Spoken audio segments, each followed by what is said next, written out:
കീർത്തനങ്ങൾ 62:1-2 ഇങ്ങനെ പറയുന്നു: എൻ്റെ ഉള്ളം ദൈവത്തെ നോക്കി മൗനമായിരിക്കുന്നു, എൻ്റെ രക്ഷ അവങ്കിൽ നിന്ന് വരുന്നു. അവൻ തന്നെ എൻ്റെ പാറയും എൻ്റെ രക്ഷയുമാകുന്നു, എൻ്റെ ഗോപുരവും അവൻ തന്നെ, ഞാൻ ഏറെ കുലുങ്ങുകയില്ല. ജീവിതത്തിൻ്റെ ചില പ്രത്യേകമായ മേഖലകളിലകത്ത് പലപ്പോഴും കുലുങ്ങിപ്പോകുവാനുള്ള സാധ്യതയുണ്ടായിട്ടും അതിൻ്റെ മധ്യേ ദൈവം പിടിച്ചു നിർത്തുന്ന അനുഭവമാണ് ഇന്ന് നമ്മൾ കേൾക്കുവാൻ വേണ്ടിയിട്ട് പോകുന്നത്. നമ്മുടെ തന്നെ സഹോദരനായിരിക്കുന്ന ബ്രദർ അനിൽ മാത്യു ആണ് ആ ഒരു കാര്യങ്ങൾക്ക് നേതൃത്വം നൽകുന്നത്. തൻ്റെ ജീവിതാനുഭവങ്ങൾ നമ്മുടെ ജീവിതത്തിനകത്ത് ഇതിൽ കേട്ടുകൊണ്ടിരിക്കുന്ന ഓരോ പ്രിയങ്ങളുടെ ജീവിതത്തിലും വലിയ ചലനമായിട്ട് മാറുമെന്നതിൽ യാതൊരു സംശയവുമില്ല. തുടർന്ന് പ്രിയ കർത്താവിൻ്റെ ദാസൻ പ്രിയ അനിൽ മാത്യു അവരുകളെ ഈ ഒരു ശുശ്രൂഷകൾക്കായിട്ട് സ്വാഗതം ചെയ്യുന്നു. വളരെ പ്രാർത്ഥനയോടെ, വളരെ പ്രതീക്ഷയോടെ നമുക്ക് ആയിരിക്കും.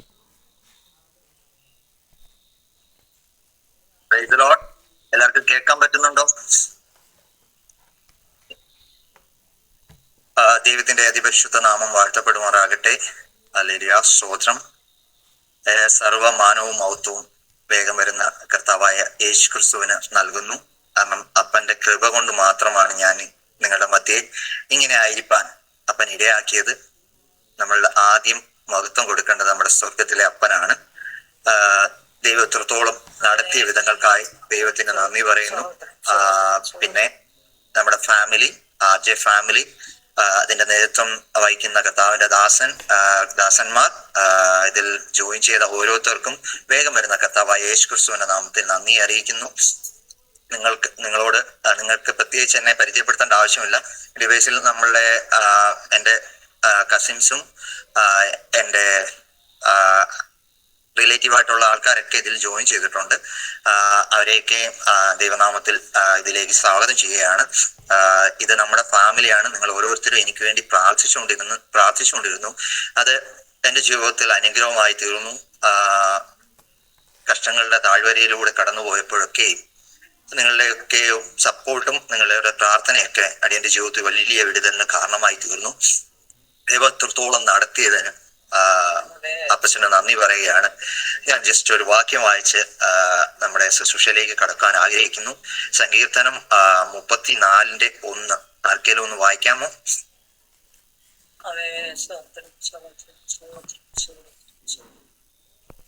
ഞാൻ യഹോവയെ എല്ലാ കാലത്തും വാഴ്ത്തും, അവന്റെ സ്തുതി എപ്പോഴും എൻ്റെ നാവിന്മേൽ ഇരിക്കും.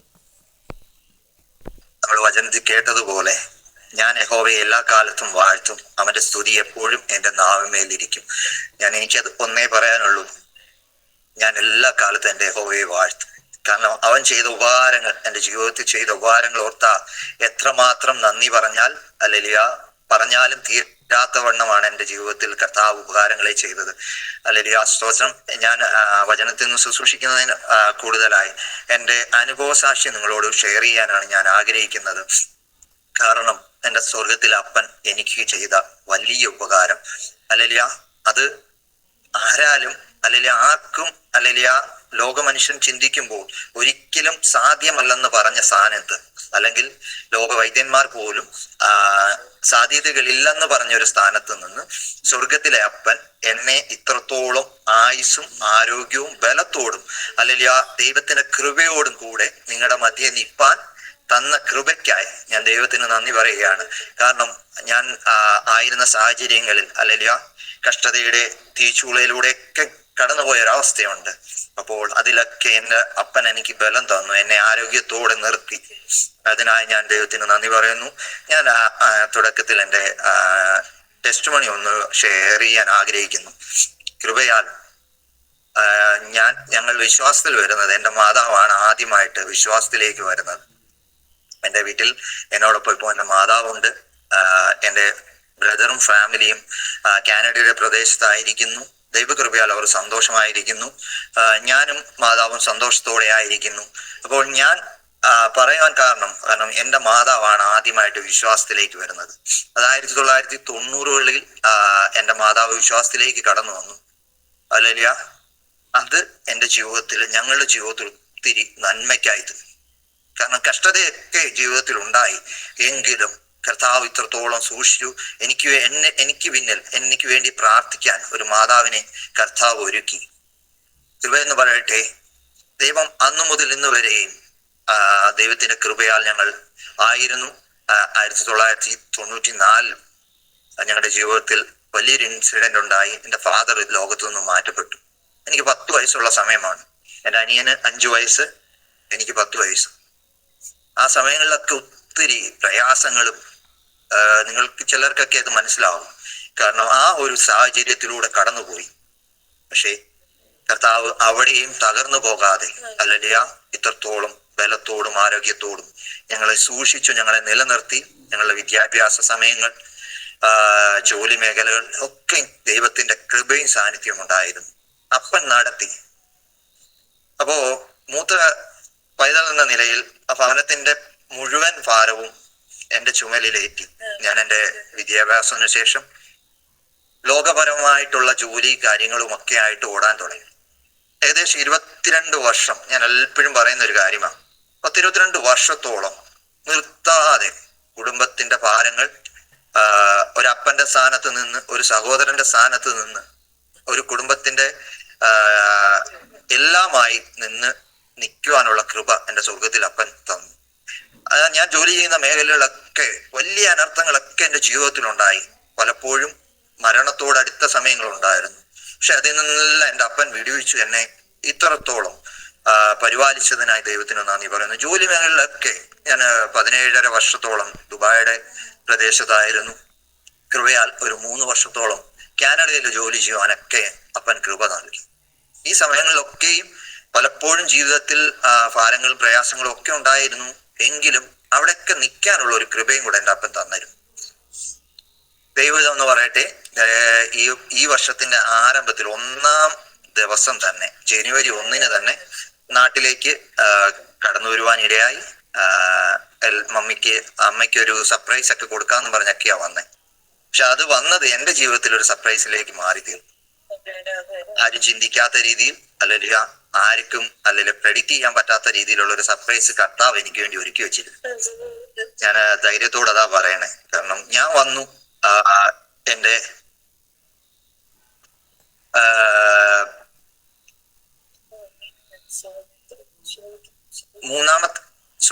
ഒരു കോൾ അതിന്റെ ഇടയ്ക്ക് കയറി വന്നു. എനിവേ, 3-ാം തീയതി എൻ്റെ ഹെൽത്ത് ഇഷ്യൂമായി ഞാനൊന്ന് ഹോസ്പിറ്റലിൽ പോകാനിടയായി. ഞാൻ 3-ാം തീയതി ഹോസ്പിറ്റലിൽ പോയി. ദൈവകൃപയാൽ നമുക്ക് വേണ്ടി അപ്പൻ ചിലതിനെയൊക്കെ ഒരുക്കി വെക്കും.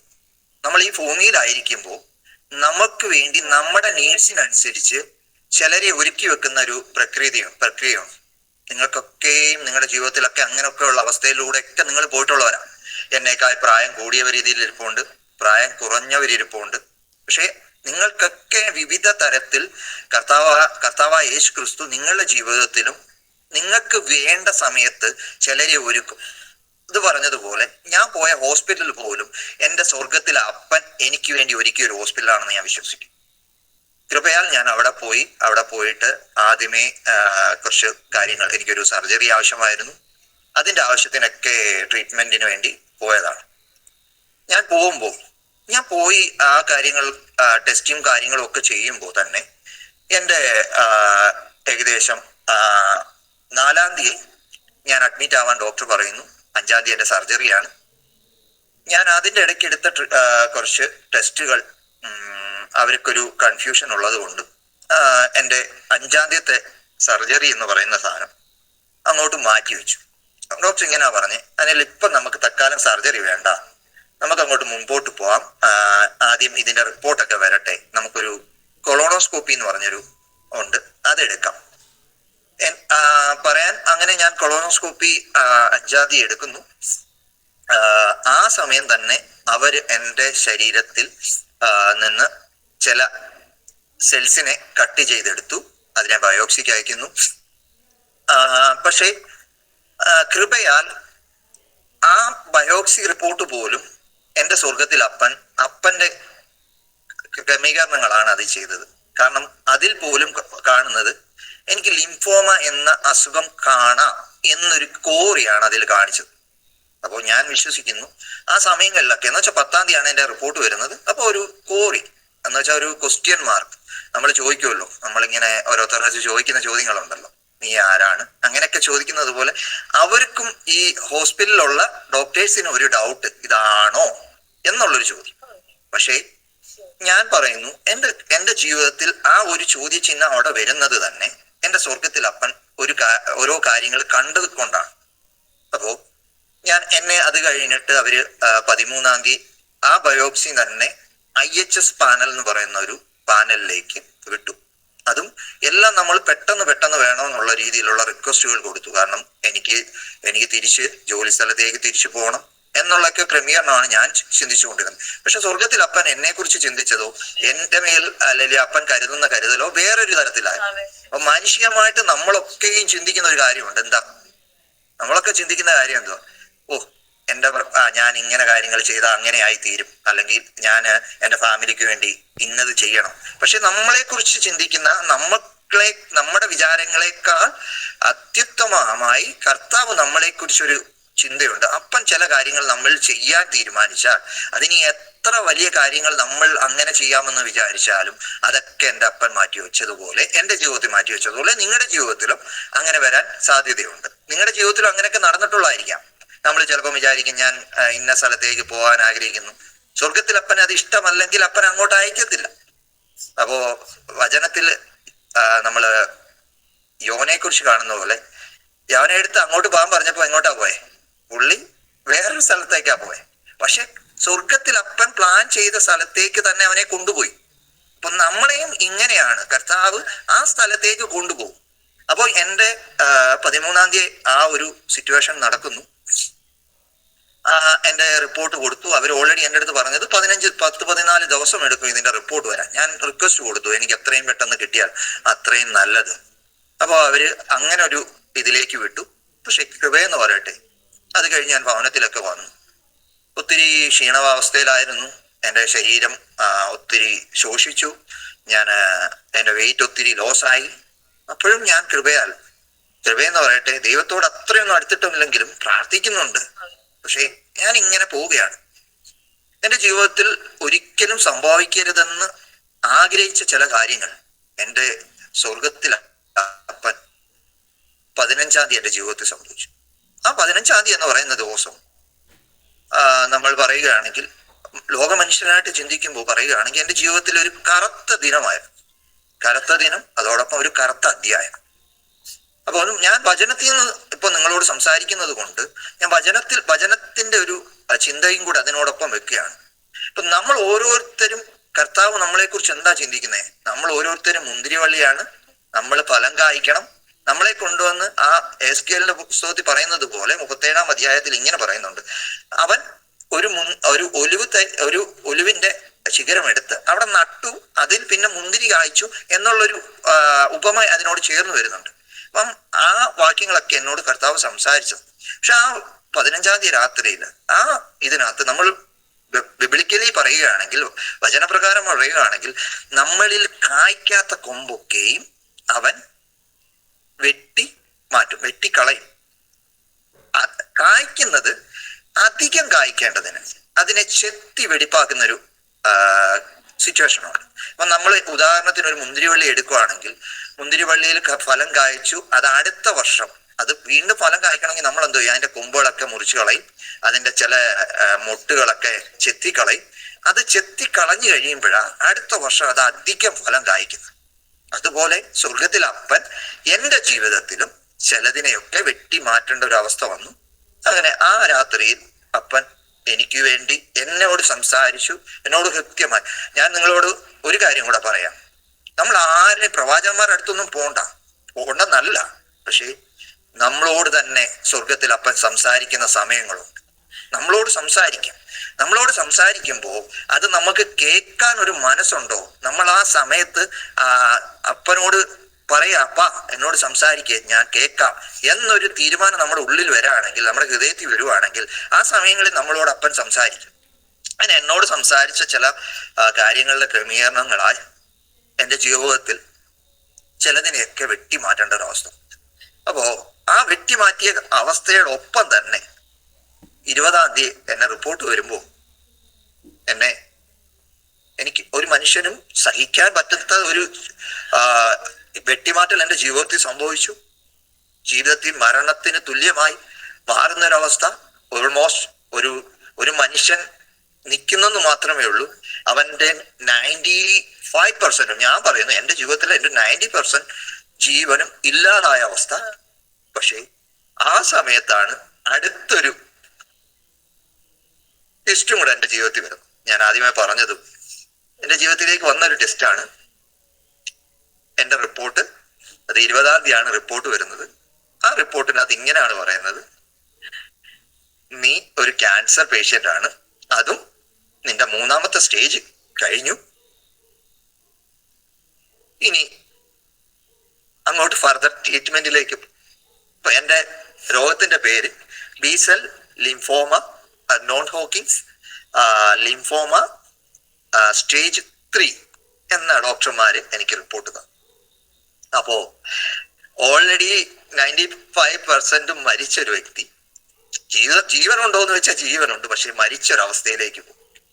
അതോടുകൂടി ഇതും കൂടെ കേൾക്കുമ്പോ മറ്റുള്ളവരുടെ മുമ്പിൽ ചിരിച്ചുകൊണ്ട് നിൽക്കുന്ന ഞാൻ, മറ്റുള്ളവരുടെ മുമ്പിൽ ചിരിച്ചു കാണിക്കുന്ന ഒരു വ്യക്തിയായ ഞാൻ, എന്റെ വേദനകൾ പോലും ഞാൻ എന്നോടൊപ്പം ഉള്ളവരെ അറിയിക്കാതെ ഞാൻ ഉള്ളിൽ കടിച്ചമർത്തുന്ന ഒരു മനുഷ്യനാണ്. എന്നുവെച്ചാൽ ശരീരത്തിലുള്ള വേദനകൾ ഞാൻ ആരോടത്തും അങ്ങനെ പറയില്ല. എനിക്ക് സഹിക്കാൻ പറ്റാത്ത സാഹചര്യം വരുമ്പോഴേ ഞാൻ പറയും. പക്ഷെ സ്വർഗത്തിൽ അപ്പൻ നമ്മുടെ ജീവിതത്തിൽ എന്തെങ്കിലും ഒരു കഷ്ടതയിലേക്ക് തള്ളി വീടുമ്പോ സ്വർഗത്തിൽ അപ്പൻ നമുക്ക് വേണ്ടി അവിടെ അത് തരണം ചെയ്യാനുള്ള ഒരു കൃപയും കൂടെ നമുക്ക് തരും. അപ്പൊ ആ കൃപയുടെ മറവിൽ ഞാൻ പറഞ്ഞില്ല, എന്നോട് എൻ്റെ അപ്പൻ സംസാരിച്ചൊരു സിറ്റുവേഷൻ ഉണ്ട്. അന്ന് മുതൽ ആ ഒരു കൃപയുടെ മറവിലാണ് ഞാനായിരിക്കുന്നത്. കൃപയല്ലാതെ എൻ്റെ ജീവിതത്തിൽ ഒന്നുമില്ല. പലതും നഷ്ടപ്പെട്ടു. നമ്മുടെ ബൈബിളിൽ പറയുകയാണെങ്കിൽ യോബിന്റെ ഒരു അവസ്ഥയിലേക്ക് ഞാൻ എടുത്തെറിയപ്പെട്ടു. അത് മാത്രമല്ല, ലോകപരമായിട്ട് ചിന്തിക്കുകയാണെങ്കിൽ പറയുകയാണെങ്കിൽ ഞാൻ ഒരു തീയുടെ അവസ്ഥയിൽ. കാരണം തീയുടെ നിങ്ങൾ ആരൊക്കെ തീയിലൂടെ കടന്നു പോയിട്ടുണ്ടെന്ന് എനിക്കറിയില്ല. നമ്മളൊക്കെ ചിലപ്പോൾ നമ്മുടെ ശരീരത്തൊക്കെ ചെറിയ പൊള്ളലൊക്കെ ഏൽക്കുന്ന അവസ്ഥ കാണും. പക്ഷെ എന്നെ മുഴുവനായിട്ട് ആ തീയിലേക്ക് വലിച്ചു. പക്ഷെ ഞാൻ ആ തീയിൽ വീണിട്ടും ഞാൻ ഉരുകി പോകാതെ അല്ലെങ്കിൽ നശിച്ചു പോകാതെ എൻ്റെ സ്വർഗത്തിലെ അപ്പൻ എന്നെ അതിൽ നിന്ന് കരം പിടിച്ചു വെളിയിൽ കൊണ്ടു. അപ്പോ അത് എൻ്റെ അപ്പന്റെ കൃപയാണ്. അപ്പോ ഞാൻ എൻ്റെ 20-ാം തീയതി അത് വന്നു. എൻ്റെ ജീവിതത്തിലെ ചില ക്രമീകരണങ്ങൾ ഒക്കെ നടക്കേണ്ട സമയമായിരുന്നു. അതിൻ്റെ വേണ്ടി എൻ്റെ അപ്പൻ എൻ്റെ ടെസ്റ്റുകളെ പോലും ഇങ്ങനെ തള്ളി നീക്കിയതാണ് ഞാനിപ്പോൾ വിശ്വസിക്കുന്നത്. കൃപയെന്ന് പറയട്ടെ, എൻ്റെ ആദ്യത്തെ ട്രീറ്റ്മെന്റ് സ്റ്റാർട്ട് ചെയ്തു. ഞാൻ എടുത്തുകൊണ്ടിരുന്നത് ഇമ്മ്യൂണോതെറാപ്പി ആൻഡ് കീമോ ആണ്. അപ്പം നിങ്ങൾ എൻ്റെ പോസ്റ്ററിലെ ഫോട്ടോ ചിലപ്പം കാണുമ്പോൾ നിങ്ങൾക്ക് വിചാരിക്കുമോ ആ മനുഷ്യനല്ലല്ലോ ഈ മനുഷ്യൻ എന്നൊരു ചിന്ത വരത്തില്ലേ? അപ്പം വരും, തീർച്ചയായിട്ടും വരും. നിങ്ങൾ എൻ്റെ ഫാമിലിയാണ്. നിങ്ങൾ ഇടയ്ക്ക് ചിലപ്പോൾ ആ ഫോട്ടോസ് ഒക്കെ കാണുമ്പോൾ അയ്യോ ആ മനുഷ്യനാണോ ഇത്? കാരണം എൻ്റെ അപ്പൻ എന്നെ ഈ 6 മാസം പണിയുമായിരുന്നു. എൻ്റെ ജീവിതത്തിൽ ചിലതൊക്കെ പഠിപ്പിക്കുന്ന ഒരു കാലഘട്ടമായിരുന്നു ഈ 6 മാസം. കൃപയാ ഞാൻ ഈ 6 മാസവും ഞാൻ ആയിരുന്ന മേഖലകളിൽ എന്നെ അപ്പൻ ഒത്തിരി പഠിപ്പിച്ചു. പല കാര്യങ്ങളും പഠിപ്പിച്ചിട്ട് പല കാര്യങ്ങളിലേക്കും എന്നെ പല വചനങ്ങളിൽ നിന്ന് ഉറപ്പ് തന്നു. അപ്പോൾ ഞാൻ എൻ്റെ ആദ്യത്തെ ഇമ്മ്യൂണോതെറാപ്പി അത് എടുത്തിട്ട് എൻ്റെ വീട്ടിൽ വരുമ്പോൾ 2 ദിവസമാണ്, ഏകദേശം ഒരു 9 മണിക്കൂർ എൻ്റെ ഒരു ഇമ്മ്യൂണോതെറാപ്പിയുടെ IV കയറുന്നത്, എൻ്റെ ശരീരത്തിൽ കയറുന്നത്. അത് നിങ്ങൾ വേണമെങ്കിൽ സെർച്ച് ചെയ്താൽ നിങ്ങൾക്ക് പെട്ടെന്ന് മനസ്സിലാവും. അതുപോലെ ഒത്തിരി ആസിഡ് പോലുള്ളൊരു ഇത് മരുന്നാണ് എൻ്റെ ശരീരത്തിൽ കയറിക്കൊണ്ട്. കൃപയെന്ന് പറയട്ടെ, എൻ്റെ അപ്പൻ അവിടെയൊക്കെ എന്നെ സൂക്ഷിച്ചു. എൻ്റെ ഞാൻ ഈ ഡേറ്റ് പോലും പറയുന്നതിന് കാരണം, ഈ ആദ്യത്തെ എൻ്റെ ഇമ്മ്യൂണോ എടുക്കുമ്പോൾ എൻ്റെ ഡോക്ടേഴ്സ് എന്താ ചെയ്തതെന്നറിയാമോ? എനിക്ക് വേണ്ടി അവിടെ ഒരു സർജൻ പ്ലസ് അതിനു വേണ്ടിയുള്ള സജ്ജീകരണം. കാരണം എൻ്റെ ലിംഫോമ എന്ന് പറഞ്ഞാൽ എൻ്റെ ലിംഫിലാണ്, എൻ്റെ ചെറുകുടലിലാണ് ഈ അസുഖം ബാധിച്ചിരിക്കുന്നത്. അത് 3-ാമത്തെ സ്റ്റേജ്. അവർക്ക് ഓപ്പറേഷൻ ചെയ്ത് കട്ട് ചെയ്യാൻ പറ്റില്ല.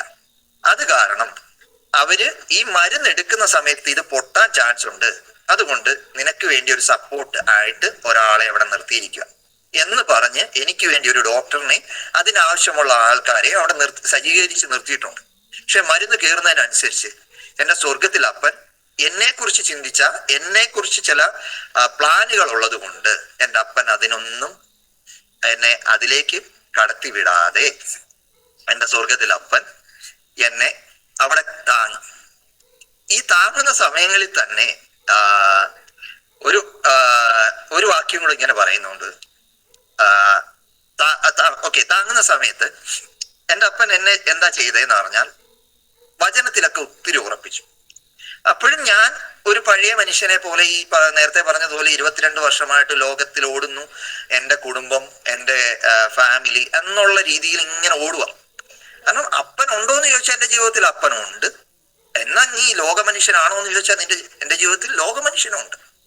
അപ്പോ ഞാൻ അങ്ങനെ ജീവിച്ചൊരു മനുഷ്യനാണ്. പക്ഷേ കൃപയാൽ എൻ്റെ അപ്പൻ എന്നെ പണിയാൻ തുടങ്ങിയപ്പോ, ഇപ്പോ എൻ്റെ 28 ദിവസത്തെ ആദ്യത്തെ ഇത് കഴിഞ്ഞ് ഞാൻ എൻ്റെ ഭവനത്തിൽ വന്ന് വിശ്രമിക്കാം. മരുന്നെടുത്ത് കഴിയുമ്പോൾ കർത്താവിന്റെ ദാസനൊക്കെ നല്ലതായിട്ട് അറിയാം. കാരണം ഞാൻ നമ്മളെ രാവിലത്തെ മീറ്റിങ്ങിനൊക്കെ കയറുമ്പോൾ ഒത്തിരി ടയേർഡായിട്ടൊക്കെയാണ് ചിലപ്പോൾ മീറ്റിങ്ങിന് കയറുന്നത്. എനിക്ക് സംസാരിക്കാൻ പറ്റാത്തതൊക്കെ അവസരങ്ങളുണ്ടായിരുന്നു. പക്ഷെ അവിടെയൊക്കെ എൻ്റെ അപ്പൻ എനിക്കൊരു കൃപ തന്നു. എല്ലാ മഹത്വം എൻ്റെ അപ്പനാണ് ഞാൻ കൊടുക്കുന്നത്, സ്വർഗത്തിലെ അപ്പന്. കാരണം ഞാൻ അപ്പൻ അപ്പ എന്ന് പറയുന്നതിന് കാരണം എനിക്ക് അപ്പൻ എനിക്ക് നഷ്ടപ്പെട്ട സ്ഥാനത്ത് എന്നെ ഇപ്പൊ കരുതിയത് എൻ്റെ അപ്പനാണെന്നുള്ള ഒരു ബോധ്യം എനിക്കുള്ളത് കൊണ്ടാണ് ഞാൻ എപ്പോഴും അപ്പൻ എന്ന് പറയുന്നത്.